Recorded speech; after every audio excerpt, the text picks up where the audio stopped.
Good morning everyone, it's Haz here, and today we'll talk about something I already mentioned in a lot of my videos, but I keep hearing misinformation and myths about it, so I thought a dedicated video might be useful to everyone, and it's about field bosses. Field bosses are the server-wide open world bosses everyone can participate in when they spawn across all zones, 4 times a day, that you can actually check the time for in the field bosses menu. Players will group up around these super bosses, and upon killing them, they will reward everyone who participated in the fight, with increasing rewards based on your damage contribution that you can see at the final leaderboards when they die. There are multiple field bosses as you level up, and more will also be added into the game with different rewards and unique accessories or domination medals you can loot from them. As mentioned, field bosses drop treasure boxes when they die, and these boxes can reward you with accessory boxes, or if you placed high enough on the leaderboard, you might even get a 100% accessory box. They also drop their essences for each kill that can be used to craft accessories, sell them for gold, or use them as few spot resources for the Genie of the Cauldron minigame. They are the #1 main source of accessories in the game. There's no other way of getting them, and you can't even buy them. So whether you are a free-to-play player or a spender, they are incredibly important to participate to build up your accessories. Another very important reason you should care about field bosses is domination medals. Each time you defeat a world boss or a field boss, you will be rewarded with domination medals, with once again increased amounts if you dealt more damage. These domination medals are the easiest and most stable currency you can acquire to use to learn new skills and upgrade your existing core abilities. You can spend them in the medal exchange shop on the domination medals tabs every week for a limited amount of books and abilities or whatever you fancy. Also, don't stress about this, these won't change, so take your time, they're not going anywhere, spend them on what you like. There are also weekly bounties you can pick up in Evermore for field bosses that reward you with all of this in large amounts every week, so make sure you don't forget about them. So there's a very good reason already for everyone to kill as many field bosses as your time or situation allows, right? Fortunately for us, thanks to Ni no Kuni's channel system, you can kill at least 3 or 4 field bosses each time they spawn, depending on your server population and luck. A lot of people still don't know about this feature, so I'll explain the very basics. In order to keep areas in Ni no Kuni less crowded, each area is separated into channels. These channels are basically mini rooms for each zone that a number of players can enter.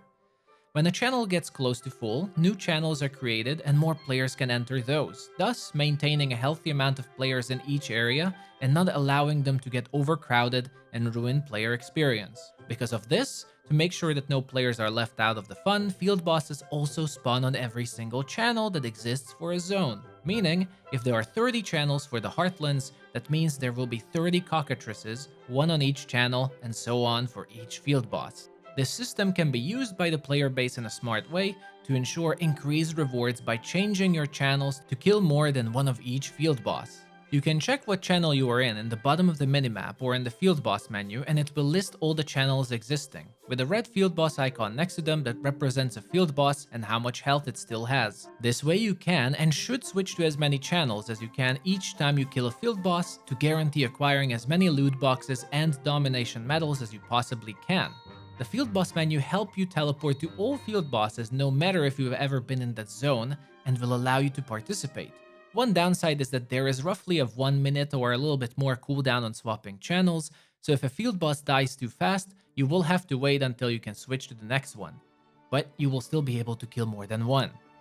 I recommend using the minimap button by clicking on the channel text for the fastest and easiest way to switch channels. Another fantastic tip that will help you with field bosses and rewards is to make sure you create groups for them. The way rewards are calculated is that a full party will get the rewards of the best player that contributed to the fight. That means if Bob is number 2 on the final leaderboard, but Bob's teammates are all over from rank 40 or 50, in the end everyone still gets the rank 2 rewards, thanks to Bob. So make sure to join someone who is strong, or if you are in a kingdom, organize groups so that your strong players help numerous players in different parties, instead of just grouping up in one single party and wasting dozens of potential accessories for other players. Now, there is a myth floating around field bosses, I have no idea from where, that if players use the same element as the field boss, they get healed. This is absolutely incorrect. Field bosses all have a passive regeneration every couple of seconds, and no matter what you do, they regenerate.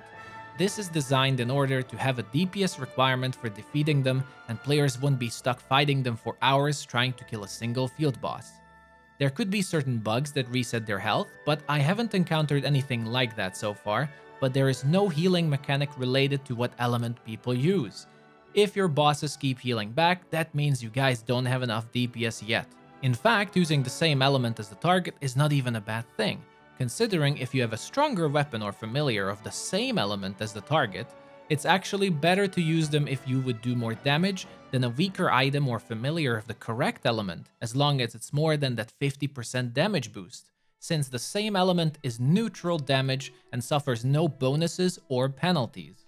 Currently, the PC client is still in beta, so it's not fully ready, but there are already options to help players as much as possible. If you're experiencing lag during field bosses or large-scale battles, you can enter the options menu and graphics tab of the game and enable all large-scale battle options that minimize player appearances, particle effects, and other features in order to increase your game's performance in large battles. So hope this helps. Before we finish, there's one more thing I'd like to talk about. Field bosses are possibly one of the most social aspects of Ni no Kuni Cross Worlds, and they encourage everyone on a server to participate and have fun together.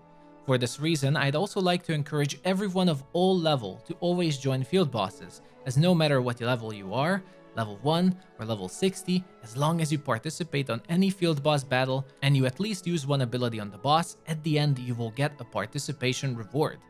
You can see it as an icon next to your character name. As long as the field boss's icon is up and the circle haven't fully depleted, you will be rewarded at the end. All you need to do is interact with the bosses to keep this icon active. But I think that's pretty much it for my field bosses video, everyone. I think I mentioned the most important parts. I hope I didn't miss out on anything, but if I did, let me know in the comment section. Hope this information helps and clears misunderstandings about this feature and let everyone enjoy Ni no Kuni more. Thank you for watching and the support as always. I'll see you all next time. Bye-bye.